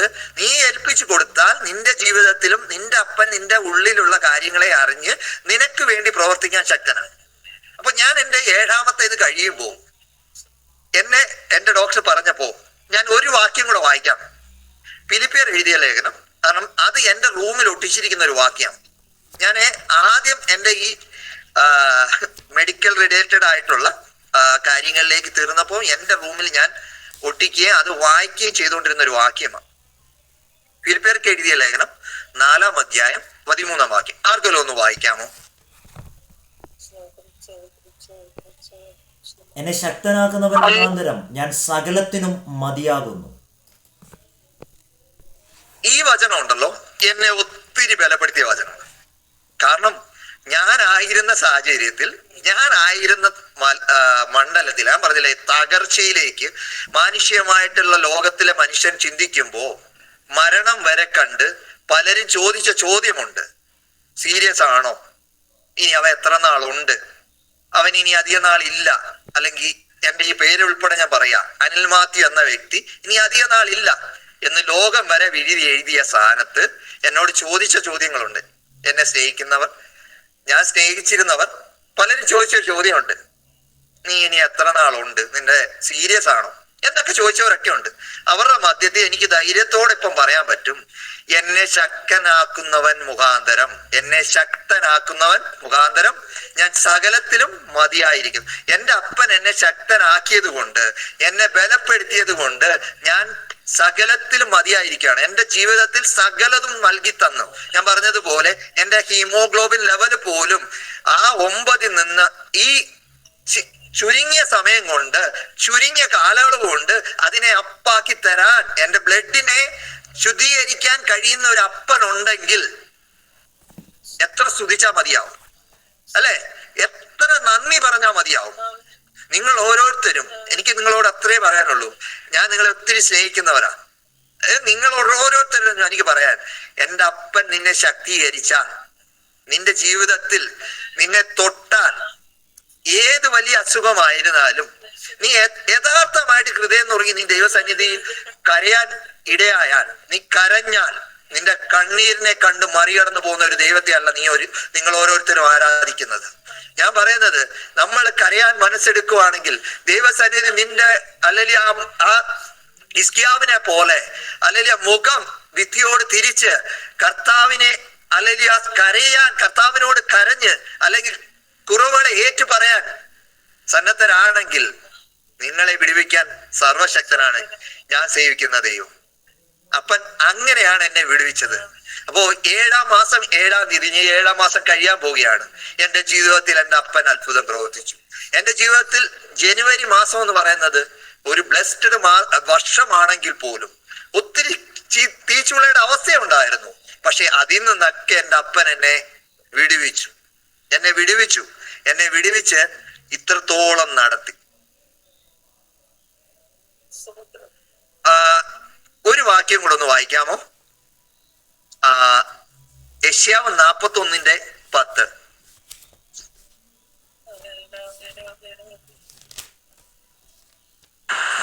ഭയപ്പെടേണ്ട, ഞാൻ നിന്നോടുകൂടെ ഉണ്ട്. ഭ്രമിച്ചു നോക്കേണ്ട, ഞാൻ നിന്റെ ദൈവമാകുന്നു. ഞാൻ നിന്നെ ശക്തീകരിക്കും, ഞാൻ നിന്നെ ബലപ്പെടുത്തും. എന്റെ നീതിയുള്ള വലങ്കൈ കൊണ്ട് ഞാൻ നിന്നെ താങ്ങും. അപ്പോ ഈ വചനങ്ങളൊക്കെ എൻ്റെ ജീവിതത്തിൽ ഒത്തിരി ഉറപ്പിക്കുന്ന വചനങ്ങളായിട്ടാണ് കാണുന്നത്. അപ്പൊ കർത്താവ് എൻ്റെ അടുത്ത് പറഞ്ഞേ, ചിലടത്ത് എന്നോട് സംസാരിച്ച വചനങ്ങൾ ഞാൻ നോട്ട് ചെയ്ത് വെച്ചേക്കുവാ. അപ്പൊ എന്നോട് പറഞ്ഞത്, നീ ഭയപ്പെടണ്ട. നീ എന്തിനാ ഭയപ്പെടുന്നേ? ഞാൻ നിന്നെ കണ്ടു, ഞാൻ നിന്നെ കരുതി. നിന്നെ പണിയേണ്ട ആവശ്യം ഉണ്ടായിരുന്നു, നിന്നെ പണിയുമായിരുന്നു ഞാൻ. അപ്പോ എനിക്ക് ധൈര്യമായിട്ട് പറയാൻ പറ്റുന്ന ഒരു കാര്യമുണ്ട്, എന്തിനാ ഭ്രമിച്ചു നോക്കുന്നേ? അല്ലെങ്കിൽ നീ എന്തിനാ ഭ്രമിച്ചു നോക്കുന്നേ? ഞാൻ നിന്റെ ദൈവമാകുന്നു. ആ ദൈവത്തെ സ്തുതിക്കാനാണ് എൻ്റെ അപ്പൻ എന്നെ കുറിച്ച് ആഗ്രഹിക്കുന്നത്. എൻ്റെ അപ്പൻ എന്നെ ആ ദൈവത്തെ സ്തുതിക്കാനും അനേകരുടെ മധ്യേ അപ്പന്റെ നാമവുമായിട്ട് നിൽക്കാനുമാണ് എൻ്റെ അപ്പൻ എന്നെ ഒരുക്കിയിരിക്കുന്നത്, അല്ലെ? ഞാൻ ഈ ഭൂമിയിൽ ജീവിക്കുന്ന എനിക്കപ്പൻ എത്ര ആയുസ് തരുന്നു, എത്ര ദിവസം തരുന്നു, അല്ലെങ്കിൽ എത്ര നാൾ ഞാൻ ഈ ഭൂമിയിലായിരിക്കുന്നു, ആ സമയങ്ങളിൽ എൻ്റെ അപ്പന്റെ നാമം ഉയർത്താനാണ്. നിങ്ങൾ ഓരോരുത്തരും നിങ്ങളുടെ കാരണം ഞാൻ പലരുടെ അടുത്തും ചോദിക്കുമ്പോൾ, ഞാൻ എൻ്റെ അനുഭവ സാക്ഷ്യം പറയുമ്പോൾ പലരും പറയും, ഓ ഞങ്ങളുടെ ജീവിതത്തിലായിരുന്നു ഭയങ്കര കഷ്ടം, അങ്ങനെയൊക്കെ പറഞ്ഞ ആൾക്കാരുണ്ട്. അവരുടെ മധ്യേ ഞാൻ എൻ്റെ അനുഭവം പറയുമ്പോൾ അയ്യോ അപ്പൊ ഞങ്ങളുടെതൊന്നും ഇല്ലെന്ന് പറയുന്ന ആൾക്കാരെ ഞാൻ കേട്ടു. അപ്പം ഞാൻ അവരെ ബലപ്പെടുത്താൻ പറഞ്ഞ കാര്യമുണ്ട്, നിങ്ങളുടെ സാക്ഷ്യം നിങ്ങൾ മറ്റുള്ളവരോട് പറയുമ്പോൾ നമ്മുടെ ആരാധനയ്ക്ക് ഇങ്ങനെ പറയുന്നുണ്ട്, ഒരു സാക്ഷ്യം മറ്റൊരു സാക്ഷ്യത്തെ ഉളവാക്കുന്നു, അല്ലെ? നമ്മുടെ സാക്ഷ്യം, കാരണം നാം ഓരോരുത്തരും ഈ ഇതിൽ കൂടിയിരിക്കുന്ന ഓരോരുത്തരോടുമുള്ള ഒരു ചോദ്യമാണ് ഞാൻ പറയുന്നത്, അല്ലെങ്കിൽ നിങ്ങളോട് പറയുന്ന ഒരു റിക്വസ്റ്റ് ആണ്. നമ്മുടെ സാക്ഷ്യം, നമ്മളെ കർത്താവ് വിടുവിച്ചിട്ടുണ്ടെങ്കിൽ, നമ്മളെ സൗഖ്യമാക്കിയിട്ടുണ്ടെങ്കിൽ, അല്ലെങ്കിൽ നമ്മുടെ നീഡ്സിനനുസരിച്ച് നമുക്ക് വേണ്ടി കരുതിയിട്ടുണ്ടെങ്കിൽ, ആ കർത്താവ് അല്ലെങ്കിൽ ആ കർത്താവിന്റെ നാമം ഉയർത്താൻ നമ്മൾ ഒന്നിനും മടിക്കരുത്. കാരണം നമ്മൾ എപ്പോഴും കർത്തൃസന്നിധിയിൽ എന്ത് പറയണം? നന്ദിയുള്ളവരായിരിക്കണം, അല്ലെങ്കിൽ നന്ദിയുള്ളവരായിരിക്കണം. എനിക്ക് അതാണ് പറയാനുള്ളത്. കാരണം നമ്മൾ നന്ദി ഇല്ലാത്തവർ, കാരണം ലോക മനുഷ്യർ ചിലരൊക്കെ കടന്നു വരും അവരുടെ നീഡ്സിന് വേണ്ടി, അല്ലെങ്കിൽ കടന്നു വന്നിട്ട് തിരിച്ചു പോകുന്ന ഒരവസ്ഥ കാണുന്നുണ്ട്. പക്ഷേ നമ്മൾ എപ്പോഴും ദൈവമക്കളായിരിക്കുന്ന നമ്മൾ ഓരോരുത്തരും അപ്പൻ നമ്മളോട് ചെയ്ത ഒരു ചെറിയ കാര്യങ്ങൾ, അപ്പൊ ചെറുതൊന്നുമല്ല, അപ്പൊ വലിയ കാര്യങ്ങൾ നമുക്ക് വേണ്ടി ചെയ്തിട്ടുള്ളത്. ഞാൻ ചോദിക്കുന്നത്, നിങ്ങൾക്ക് വേണ്ടിയൊക്കെ ചെയ്തിട്ടുള്ളത് വലിയ കാര്യങ്ങളാണ്. ഞാൻ വിശ്വസിക്കുന്നു എനിക്ക് വേണ്ടി ചെയ്ത വലിയ കാര്യങ്ങളെ ഓർത്ത് എൻ്റെ അപ്പൻ എത്ര നന്ദി പറഞ്ഞാലും, എൻ്റെ അപ്പന്റെ സന്നിധിയിൽ എത്ര കരഞ്ഞാലും, അല്ലെങ്കിൽ എൻ്റെ അപ്പന്റെ സന്നിധിയിൽ അനേകരോട് എന്നെ കൊണ്ട് ഒക്കുന്നിടത്തോളം ആൾക്കാരോട് എൻ്റെ അപ്പൻ എന്നെ സൗഖ്യമാക്കി, അല്ലെങ്കിൽ എൻ്റെ അപ്പൻ എനിക്ക് വേണ്ടി കരുതി എന്ന് പറയാൻ ഞാൻ പ്രാഗൽഭ്യമുള്ളവനാ. ഞാൻ ധൈര്യത്തോടെ എപ്പോഴും പറയുന്നു. കാരണം എൻ്റെ അപ്പൻ എന്നെ സൗഖ്യമാക്കിയെന്ന് എനിക്ക് ആരടുത്ത് പറയുന്നതിന് മടിയില്ല. പലരും ചോദിക്കുന്ന ചോദ്യമുണ്ട്. കഴിഞ്ഞ ദിവസം എൻ്റെ ഒരു ഞാനൊരു എക്സാമ്പിൾ പറയാം. എൻ്റെ ഒരു സ്നേഹിതടുത്ത് പറഞ്ഞു, എടാ ഇങ്ങനെ ആയിരുന്നു, എൻ്റെ സ്റ്റേജൊക്കെ ആയിരുന്നു, പക്ഷെ എൻ്റെ അപ്പൻ എന്നെ വിടുവിച്ചു എന്ന് പറഞ്ഞു. ഞാൻ പറഞ്ഞു, ഞാൻ മരണം കണ്ടു. ഓ എടാ അതൊക്കെ ചുമ്മാതാ, എല്ലാരും ചുമ്മാതാ പറയുന്നതാ. പക്ഷെ ഞാൻ എൻ്റെ അവസ്ഥകളെ അങ്ങോട്ട് പറയാൻ തുടങ്ങിയപ്പോ അവൻ എൻ്റെ അടുത്ത് പറഞ്ഞു, എടാ ഞാൻ നിന്റെ അടുത്തോട്ട് വരുന്നുണ്ട്, നീ പറഞ്ഞ കാര്യങ്ങൾ എന്നെ ടച്ച് ചെയ്തു, ഞാൻ നിന്റെ അടുത്തോട്ട് വരുന്നുണ്ട്, അടുത്ത ദിവസങ്ങളിൽ നിന്നെ കാണാൻ വരുന്നുണ്ട്. അപ്പോ ഞാൻ പറയുന്നത്, നമ്മൾ പറയുന്ന വാക്ക് അല്ലെങ്കിൽ നമ്മൾ പറയുന്ന ഓരോ കാര്യങ്ങളും ദൈവനാമ മഹത്വത്തിനായിട്ട് തീരണം. എനിക്കൊന്നേ പറയാനുള്ളൂ, ദൈവത്തിന് മഹത്വം കൊടുക്കണം. നമ്മൾ ഒരിക്കലും പ്രശംസിക്കാനല്ല. ഞാൻ ഒരിക്കലും പ്രശംസിക്കത്തില്ല. കാരണം ഞാൻ ആയിരുന്ന അവസ്ഥ എന്താണെന്ന് എനിക്കറിയാം. എനിക്ക് വ്യക്തമായിട്ട് അറിയാം ഞാൻ എങ്ങനായിരുന്നു, എന്നെ അപ്പൻ എങ്ങനെയാണ് പണിഞ്ഞത്, അല്ലെങ്കിൽ അപ്പൻ എനിക്ക് വേണ്ടി എങ്ങനെയാണ് കരുതിയത്. ആ ഒരു അവസ്ഥയിൽ നിന്ന് എന്നെ ഇത്രത്തോളം ബലത്തോടെ എന്നെ നിർത്തിയ ഒരു കർത്താവുണ്ട്. കർത്താവിന്റെ കൃപയുണ്ട്. ആ കൃപ നിങ്ങൾ ഓരോരുത്തരും എല്ലാം പകരാൻ നിങ്ങൾ ഓരോരുത്തരും പ്രാർത്ഥിക്കുക. പിന്നെ ഞാൻ എല്ലായിടത്തും പറയുന്നത് ഒരു ചിന്തയും കൂടെ വെച്ചിട്ട് ഞാൻ പോകാൻ ആഗ്രഹിക്കുക. കാരണം നിങ്ങൾക്ക് 2 മക്കളുണ്ട്. എല്ലാ ഇതിലും പറയുന്ന കേട്ടോ, അത് റിപ്പീറ്റ് ആയിട്ടൊന്നും തോന്നരുത്. നിങ്ങൾക്ക് ചിലപ്പോ ഇത് ഞാൻ നേരത്തെ കേട്ടിട്ടുള്ള കാര്യമാണ് എന്നൊക്കെ ആണ് എൻ്റെ അനുഭവത്തിൽ വെച്ചിട്ടാണ് ഞാൻ പറയുന്നത്. കാരണം ഞാൻ ചോദിക്കുന്ന ഒരു ചോദ്യമാണ്, ഇതിൽ കൂടി വരിക്കുന്ന എല്ലാവർക്കും, ഓൾമോസ്റ്റ് എല്ലാവർക്കും ഒന്നും പറയുന്നില്ല, ഓൾമോസ്റ്റ് എല്ലാവർക്കും മക്കളുമാരൊക്കെ ഉള്ളതാണ്. ഓരോരുത്തർക്ക് 2 കാണും, 3 കാണും, അങ്ങനെയൊക്കെ ഉള്ള ഇതുണ്ട്. പക്ഷെ അതിൽ നിന്നൊക്കെയും വ്യത്യസ്തമായി നമ്മുടെ മക്കളിൽ ഒരാളോടെങ്കിലും നമുക്ക് ഇച്ചിരിയെങ്കിലും സ്നേഹം ഉണ്ടായിരിക്കും. ഉണ്ടെങ്കിൽ ഒന്ന് ഒരു ഇത് പറയാമോ? കുറച്ച് സ്നേഹം ഏതെങ്കിലും ഒരു ആരടുത്താന്നൊന്നും പറയണ്ട കേട്ടോ. കുഞ്ഞുങ്ങളൊക്കെ അടുത്തുണ്ടെങ്കിൽ അത് ചിലപ്പം പ്രശ്നങ്ങൾക്കൊക്കെ കാരണമായി തരും. ആരടുത്തൊന്നും പറയണ്ട. ഞാൻ ചോദിക്കുന്ന ഒറ്റ ചോദ്യമാണ്, ഒരു ചിന്ത വെച്ചിട്ട് പോവുകയാണ്. അതിങ്ങനാണ്. കാരണം നിങ്ങൾക്ക് നിങ്ങളുടെ 2 മക്കളുണ്ടെങ്കിൽ അതിൽ ഒരാളടുത്ത്, അല്ലെങ്കിൽ 3 മക്കളുണ്ടെങ്കിൽ അതിൽ ഒരാളടുത്ത് കുറച്ച് സ്നേഹം കൂടുതലുണ്ട്, അല്ലെങ്കിൽ കുറച്ച് വാത്സല്യമുണ്ട്, ഇല്ലേ? പലരും പറഞ്ഞു വാത്സല്യമുണ്ട്, കാരണം അവര് അത് അതിനുള്ള ഒരു സിഗ്നൽ തന്നു.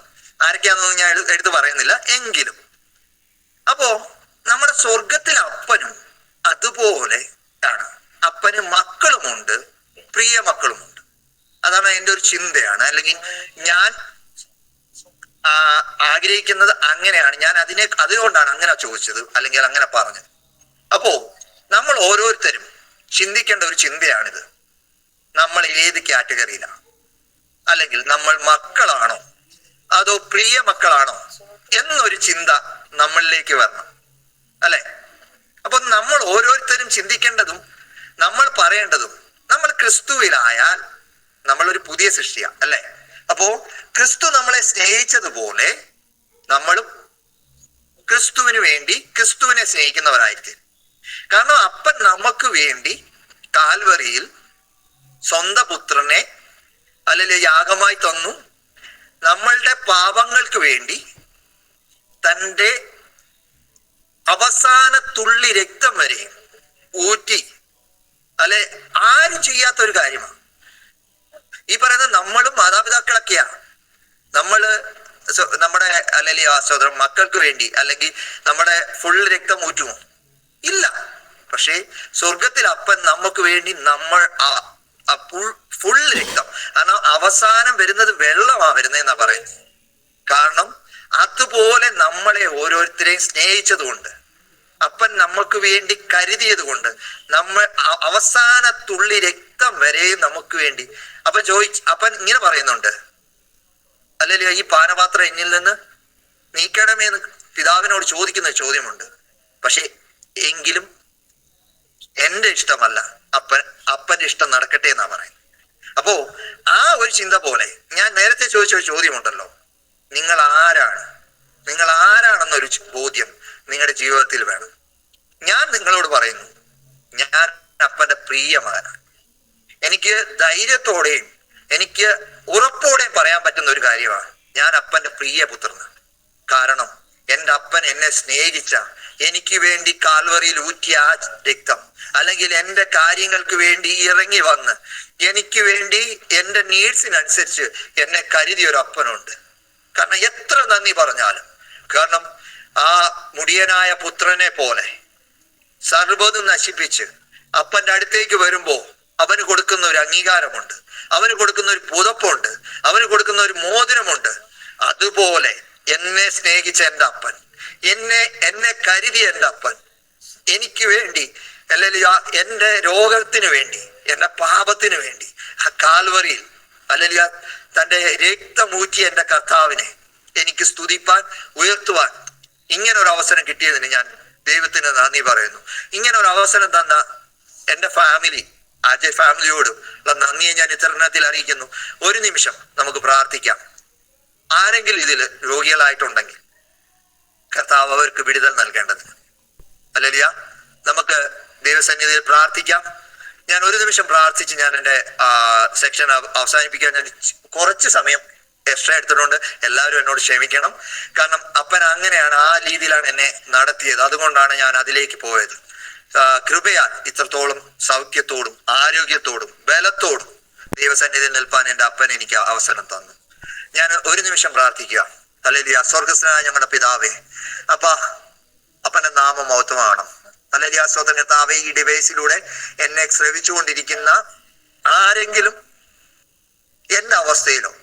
എന്റെ അവസ്ഥയിലായിരിക്കുന്നുണ്ടെങ്കിൽ, എന്നെ പോലെ ഹല്ലേലൂയ രോഗത്തിലായിരുന്നുവെങ്കിൽ അല്ലെങ്കിൽ ആയിരിക്കുന്നുവെങ്കിൽ, എന്നെ വിടുവിച്ച കർത്താവ് അവരെയും വിടുവിപ്പാൻ ശക്തനാണെന്ന് ഞാൻ വിശ്വസിക്കുന്നു. അപ്പൊ ഈ സമയം ഹല്ലേലൂയ ഏത് അസുഖവുമായി അല്ലെങ്കിൽ ഏത് ഭാരവുമായി നിന്റെ സന്നിധിയിലായിരിക്കുന്നു, അപ്പൊ മറ്റുള്ളവരോട് പറയാൻ കഴിയാതെ വണ്ണം അല്ലെങ്കിൽ പലവിധമായ ഭാരങ്ങളാലും പ്രയാസങ്ങളാലും അല്ലെങ്കിൽ ഇതിലായിരിക്കുന്ന എന്റെ മക്കളെ ഞങ്ങളുടെ കരങ്ങളിൽ ഏൽപ്പിക്കുന്നു. അപ്പൻ ഈ സമയം തൊടണമേ. അപ്പൻ തൊട്ട് സൗഖ്യമാക്കണമേ. എന്നെ തൊട്ട് സൗഖ്യമാക്കി അപ്പൻ, അല്ലെങ്കിൽ ആ സ്വന്തം വചനം പറയുന്ന പോലെ അപ്പൻ തൊട്ടവരും സൗഖ്യമായെന്ന് പറയുന്നത് പോലെ. നീ കൽപ്പിച്ചാൽ അല്ലെങ്കിൽ ഏതവസ്ഥയും ഞങ്ങളുടെ ജീവിതത്തിൽ നിന്ന് മാറും. ഞങ്ങളുടെ മധ്യേ ഇറങ്ങി വന്ന അപ്പൻ ഈ സമയത്ത് രോഗികളായിട്ടിരിക്കുന്നവരെ തൊടുവാൻ ഞാൻ പ്രാർത്ഥിക്കുന്നപ്പ, അവരെ തൊട്ട് സൗഖ്യമാക്കണമെന്ന് പ്രാർത്ഥിക്കുന്നപ്പ. ദൈവകൃപയിൽ ഞങ്ങളായിരിക്കാൻ, അല്ലെങ്കിൽ ആ കൃപയുടെ സന്തോഷത്തിലായിരിക്കാൻ ഞങ്ങളെ ഇടയാക്കണമേ എന്ന് പ്രാർത്ഥിക്കുന്നപ്പ. ഈ ഡിവൈസിലൂടെ കേട്ട എല്ലാ മക്കളെയും അങ്ങ് അനുഗ്രഹിക്കണം കർത്താവേ. അല്ലെങ്കിൽ എല്ലാവരും ദൈവത്താൽ അനുഗ്രഹിക്കപ്പെട്ടവരായി തീരുവാനും ഇടയാക്കണമേ എന്ന് പ്രാർത്ഥിക്കുന്നു കർത്താവേ. ഇത്രത്തോളം ഞങ്ങളെ കരുതിയതിനായി, ഇത്രത്തോളം നടത്തിയതിനായി ഞങ്ങൾ ഓരോ നിമിഷവും അപ്പന്റെ കാൽച്ചുവട്ടിൽ തന്നെ അല്ലെങ്കിൽ അപ്പൻ പറയുന്ന ഗൈഡൻസിൽ നടക്കുവാൻ അപ്പൻ ഇടയാക്കണമേ എന്ന് പ്രാർത്ഥിക്കുന്നു. സമസ്ത വിഷയങ്ങളെ അപ്പന്റെ കരങ്ങളിൽ ഏൽപ്പിക്കുന്നു. പ്രാർത്ഥന കേട്ടിരിക്കാൻ സ്തോത്രം, യേശുവിൻ നാമത്തിൽ തന്നെ. ആമേൻ, ആമേൻ. എല്ലാവരെയും ദൈവം അനുഗ്രഹിക്കട്ടെ. God bless you all.